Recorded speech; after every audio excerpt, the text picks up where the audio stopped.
to you and Larry David, because how many times have you been on Curb? Because you actually played yourself. You played Lou DiMaggio on Curb. Well, that's a funny story. I didn't know I was playing myself. I mean, at least I'm playing a guy named Lou DiMaggio, because what happened was, they told me, well, we want you to play this guy, and he's like, yeah, he's like one of those LA movers and shaker types. He's like he's like a TV producer or a record producer. He's a record producer. He's one of those guys. And the only nod that was ever given to me being a record producer was when Jeff Garlin says to me, so I heard you're doing an album with Sarah Jessica Parker. Like, he just says that out of nowhere. And of course, I don't have time to think. I'm like, yeah, it's going great. So that was the nod to me being that. But the Lou DiMaggio thing came about when they were introducing the investors around the table, right? The people that are going to invest in the restaurant that want to bring Larry in. And again, I think it was Jeff who introduced me as my name. Like, no one had ever said, I never even thought, oh, what's my character's name? It just became Lou DiMaggio. So that was that. So I played Lou DiMaggio as Lou DiMaggio. Well, how did the role come about? Was it Jeff, or did you know Larry in New York, or how did? Oh yeah, definitely. I had done. I knew Larry like from the clubs back in the day. What was he like? What was he like back in the clubs? He was great. You know what he used to do, and this is actually how I got to know him. I was talking to you earlier about working up the food chain, right? And so, like, at the Improv, the food chain was, if they saw that you had potential to be an MC or a regular type act, they wanted to give you some practical experience, and they would put you on late night MC, which meant that when the regular MC was done, then they'd put you on and say, like, see how long you can hold the room, because the rooms are open till 4 o'clock, so you'd go on at like 12, whatever, anytime between 12 or 1 or what, and then you just keep going, and you lapped up the opportunity, and you did the best you could. But I only tell you this because that meant that I was there pretty much till closing on the nights that I did that. And that's when Larry would come in. He would have his rounds in the city, and he would always hit the Improv last because he lived at Manhattan Tower or Manhattan Plaza, which is right around the block from the Improv. And so I got to know him because he would go on. And, all those stories that you've heard about him freaking out with audiences were multiplied by 20, because when he would go on there, these are late night audiences. So there's very rare times that anybody's going to go up there and go, yeah, that was really good. I had a fun time with that crowd. They're all drunk and they're out of it and whatever. So I saw him bolt thousands of times. I've also saw him do some great sets.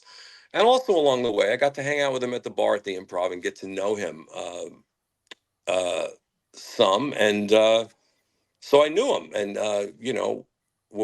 when Seinfeld started, I did a little cameo in Seinfeld in season 5. So by the time of Curb, it was Jeff, actually. I mean, Larry, of course, I don't know how it went down, but I ran into Jeff, and Curb was brand new at the time. And I just said, wow, man, that show's great. And, it looks like a lot of fun. He goes, well, I go, oh, I actually said I would love to do it. What the hell? Might as well throw it out there. He goes, yeah, would you really? Yeah. So I actually auditioned for the show for the previous season. I ended up being on season 3, but in the previous season, there was a role. I went in and I auditioned for it. And auditioning for it is they tell you some stuff about the character. You cut me out. You cut out. Should I mute this? You're good. No, you're back. I'm back. Okay, sorry. That was Larry. Yeah, they give you what you need to know for your character. They tell you what's going on in the scene, and then you improvise. And I was really comfortable with that. I loved it. I took to it very well, and the audition went really well. I didn't get the job. So cut to, I get a phone call about a month later, and I think it was from Jeff. And he said, Larry wants you to do this part on the show. It's like a 4-episode recurring, 5-episode, 4, whatever it was. You want to roll on this new season? Do you want to do it? Yes, I want to do it. But the idea, like, even though it's like those moments, you don't know what's happening. I auditioned, I didn't get the job, but they just gave me a recurring role on the next season. So that's how I got that. That's how it all came about. And then, once you're in there and once you're doing it, it's sink or swim. You just go. It's fascinating and it's so much fun.